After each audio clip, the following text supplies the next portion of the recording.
He'd like to bring it back to the days of the players team in the series, and says that's really what my goal is. Remember, they did not test here, so the fact that he's running in the top 10 for not having participated in the test, wow, that's something else. Yep. And Jan, you're watching the leader as he continues to try and work over Graham Rahal in that yellow car.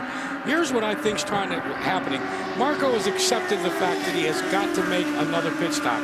He's going to be a time stop just for fuel. What he's trying to do, as you guys were alluding to, is put some of those slower cars between himself and Helio Castroneves. And, you know, it's really going to be interesting. If he doesn't do it pretty soon, he's going to run out of overtakes. Look at Marco has begun to use these overtakes, and the ratio is 14 for Castroneves. He hasn't used any lately. Marco has been hitting that button. What does he want to do? He's only got a half-second lead over Helio. He can get by these cars. Maybe it could be a 1 or a 2-second lead, and then maybe the splash and go would get him really, really close. This is a nail biter. And maybe strategies.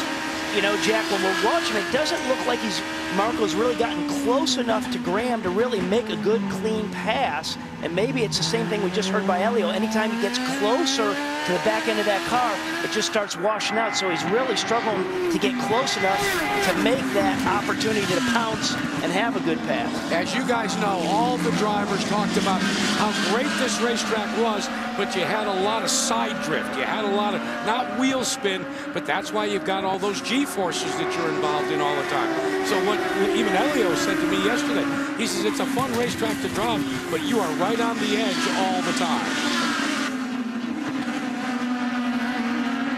Fitness is also going to play at this stage of the race when you've had this much green and you're getting towards the end. This is a racetrack, Robbie, as you said early, can wear you out, and there could be a few people who start getting, as we say, falling out of the seat somewhat, losing some concentration.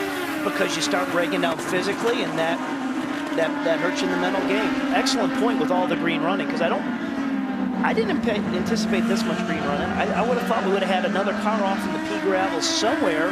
Me too. Prior to you know, having 13 laps to go in this. Been a very, very clean race, as I said. Only excellent race. One caution, yeah, that was for a stalled car. And it's worth reviewing that of the people that are up front, we assume that Andretti, who is obviously leading, Franchitti is touch and go in 4th place.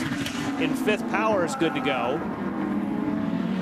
So there is still a very likely shifting of the top 5 before this thing is Dixon. over. Don't forget Dixon as well. Yes, Dixon, I believe, should be able to hang with Castroneves just by his history in making fuel. Battle for 8th position. We're on board with Tony Kanaan looking back on Justin Wilson. Mentioned a few minutes ago, this was our first telecast on U.S. soil. It is, of course, the second race on U.S. soil for the IZOD IndyCar Series, with our buddies at ESPN on ABC having coverage of the St. Petersburg Grand Prix. How do you not just love looking out the back of that? When we were looking earlier back out of Turf 5, you look back at Justin Wilson just trying to put power down. The rear of the car is just kind of squirming in 2nd gear coming off there. We've seen that with everybody. That's not just Justin. That's every one of these guys who are working their tail off to get that power down. Every time we've had a camera shot looking backwards like this. Still don't feel like I'm on the roller coaster elevation ride that's really out there when I'm on board. I know. It's not. You just can't get the feeling, yeah. of how blind some of the stuff is, and really what the elevation change is.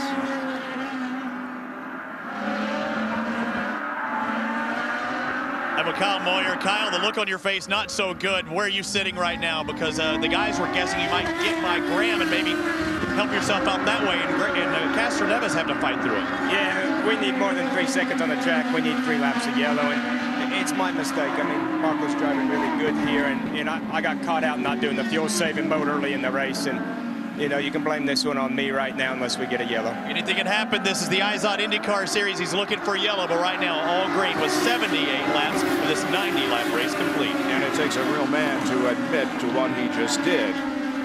And when you're wrong, which is me. yeah.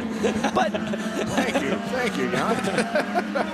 Hey, we're going to take another break, and so we can have the last 10 laps without interruption. This thing is far from over here at Barber Motorsports Park. All right, we're back to settle this thing here. And a lot of traffic out there. Oh! They try. How did Conway get through there? I covered my eyes. You yelled, I covered my eyes. That's Tony Kanaan running in 7th. Then Wilson, then Conway, 7th, 8th, and 9th.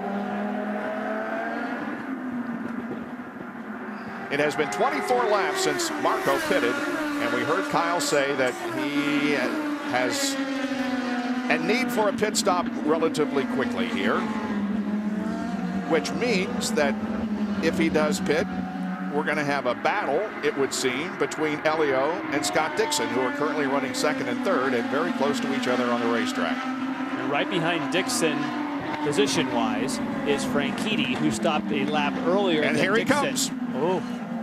So Marco is on pit lane. Too bad that he has to relinquish the lead. He has led 58 laps of this thing, but he is in for a needed splash of fuel, Robbie. Well, no need for tires, just a splash and go. He's saying, I want you wide open coming in. Now dump it. Hopefully he doesn't lose too much time. Unfortunate. Kyle Meyer took it upon himself, and he's feeling it now as much as Marco Andretti is. And he's going to come out, however, with a relatively clean racetrack ahead of him. And, you know, we saw Kyle say, hey, take this one on me, but, you know, you got to be aggressive on the pit stains. A shout out to Graham Rahal in the Sarah Fisher car. Right now, he is going a lap down, but he has stayed on the lead lap all race long.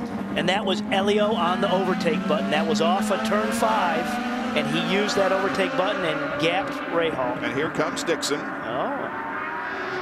He didn't want it to be that easy for Dixon to get by Rahal, that's for sure. 3rd place, Dario Franchitti is about 10 seconds behind these two, so it would appear to be a battle to the finish between Helio and Dixon. you mentioned Franchitti. Again, he stopped a lap earlier than Dixon, so he may also need a splash. Behind him in 4th place, Power, we know he doesn't. He pitted much later. We're just on board right there with Dixon, and you want to talk about back steering and working this wheel. And, you know, we talked about how physical this racetrack is. When you see you're having to catch the wheel just like that all day long, you're working hard. It's a drain on you physically. Then mentally, you got to be sharp. Mike Hall looking at his driver, Scott Dixon.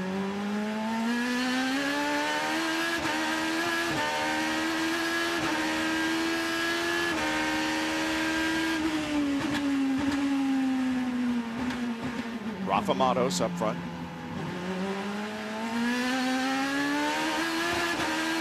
Sawing on that wheel as he's putting the power down, isn't he? Yeah. Man.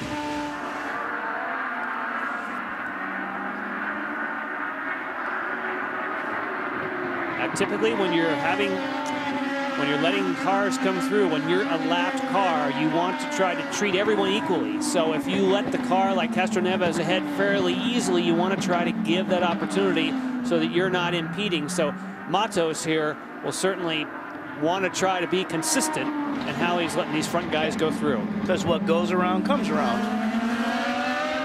Justin Wilson moves up to 7th position. Tony back to 8th. There you go. And right there in turn number 5 is where the pass occurred. Nice and clean. Wilson, Kanaan, and Conway, 7th, 8th, and 9th.